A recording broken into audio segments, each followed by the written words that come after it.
महाराष्ट्रामध्ये विधानसभेच्या निवडणुकीत वाढलेल्या या मतसंदर्भात विविध क्षेत्रातील लोकांमधून गंभीर चिंता व्यक्त केली जात आहे. स्वतः केंद्रीय अर्थमंत्री सीतारामन त्यांचे मिस्टर त्यांनी सुद्धा याच्यावरचं ऑब्जेक्शन घेतलेलं आहे. लगेच जर तुम्ही नसेल ऐकलं तर आणि लोकांना नसेल दाखवलं गेलं असेल तर मी तुम्हाला या व्हिडिओच्या माध्यमातून त्यांनी काय म्हणाले ते तुम्हाला या ठिकाणी सांगतो. ते इंग्रजीत. At 5 p.m. on the 20th, the turnout in Maharashtra was deemed to be 58.22%. By 11:30 p.m. on the same day, it had increased to 65.02%. Before counting on the 23rd, it had gone up yet again to 66.05%.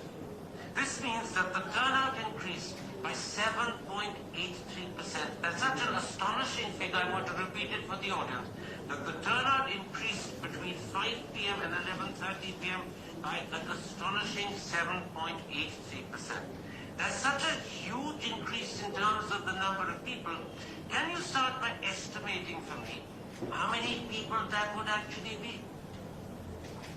Correct. From 5 p.m. to 11:30 p.m. 5 p.m. there was a figure of 58.22. And 58.22, the gross number would be 5 crore. हा त्यांचा video आहे. मी जे मुद्दे उपस्थित केले या ठिकाणी मुद्दे त्यांनी पण उपस्थित केले. स्वतः केंद्रीय अर्थमंत्री सीतारामन त्यांच्या मिस्टरनी हे सगळे प्रश्न उपस्थित केलेले आहेत. निवडणूक आयोगाच्या पारदर्शकतेवर या ठिकाणी आता प्रश्नचिन्ह निर्माण झालेले आहे.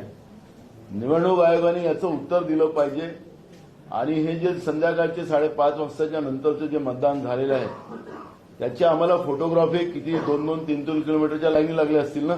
रात्री 11:30 वाजता मतदान चाललं तर ते आम्हाला सगळे कुठल्या सेंटरवर झालं हे मतदान, एवढं मतदान कसं वाढलं 7.5%. आणि दुसऱ्या दिवशी सकाळी पुन्हा तुम्ही आम्हाला त्याच्यामध्ये सांगता की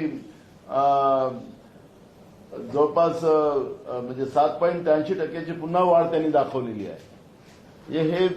हे तर गंभीर आहे. निवडणूक आयोगाच्या पारदर्शकतेवरच प्रश्न निर्माण झालेले आहेत. त्यामुळे या सगळ्या प्रश्नाचं उत्तर निवडणूक आयोगाने दिलं पाहिजे. आणि या निमित्तानं आता आमच्या सगळ्या आमदारांची माझी मिटिंग चाललेली आहे, उमेदवारांची मिटिंग चाललेली आहे, पडलेल्या उमेदवारांची पण मिटिंग चाललेली आहे. आम्ही अनेक लोकांना या विषयावर सगळ्यात कोर्टात पाठवू, कारण की आम्हाला हे सगळे आकडेवारी आणि निवडणूक आयोगाच्या पारदर्शकतेबद्दलचा हा संशय आणि सर्रास जनतेचे मतं चोरण्याचं आणि डाका टाकण्याचं काम हे निवडणूक आयोगच करते आहे हे याच्या सगळ्या मुद्द्यातून सिद्ध होते आहे.